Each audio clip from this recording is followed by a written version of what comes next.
Okay guys, so in this video I wanted to talk about composite functions.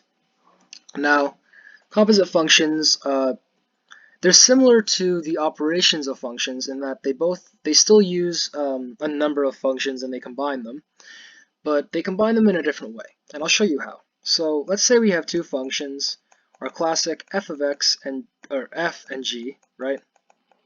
And f, let's say, is equal to 2x and g is equal to 4x plus 2. Okay.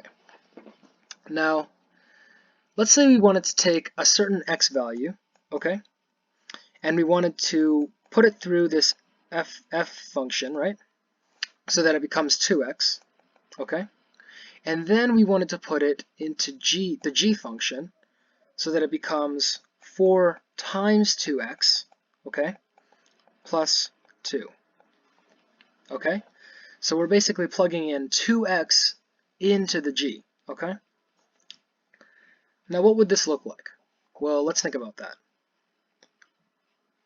If we say, we know that this is what the composite function is going to look like, right? 4 times 2x plus 2. Because we multiplied it by 2, and we also plugged it into g of x, right? G. So that's what it's going to look like. But what would it look like with just the f and the g? Well, 2x we know is f of x, and g is all of this. So we're basically saying, here's what we're doing. We're basically saying that we're taking f of x, okay? We're taking this f of x function, f function, and in doing that we're multiplying x by 2, and then after that we're plugging it into the g function, which is going to be 4 times whatever number you plug in plus 2, okay? So that's what a composite function is.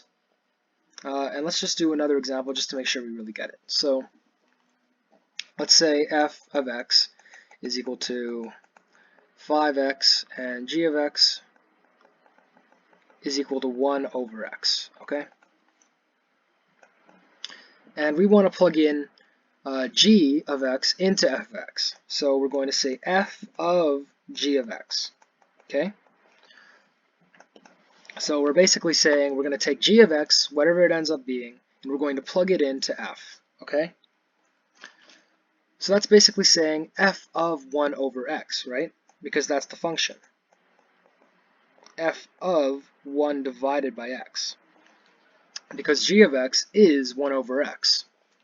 So we're going to say f of x of 1 over x. So now that's basically saying 5 times whatever your input is, okay? Now what's our input? Well, that's the same thing as 5 times 1 over x,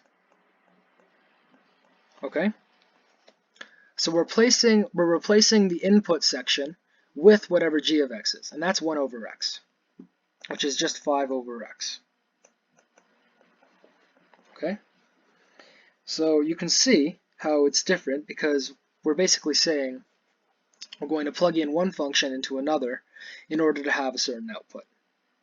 Thank you.